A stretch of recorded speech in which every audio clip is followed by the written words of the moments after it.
Streaming video content is becoming very popular, but not all devices are internet accessible. For example, set-top boxes, handheld cameras, CCTV cameras, and video players. In most cases, these devices only have an HDMI output. With the Johansson HDMI Streamer, you can now link your HDMI devices to the internet or a local network. This high-definition video and audio encoder is designed for small to medium-sized projects and is suited for 24/7 usage.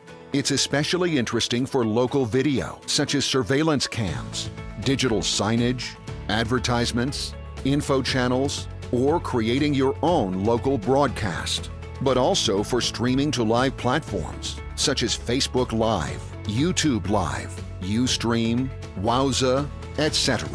The HDMI streamer has multiple functionalities. Enable an HDMI source on your local network using the built-in web page. Multicast an HDMI source for an IPTV application.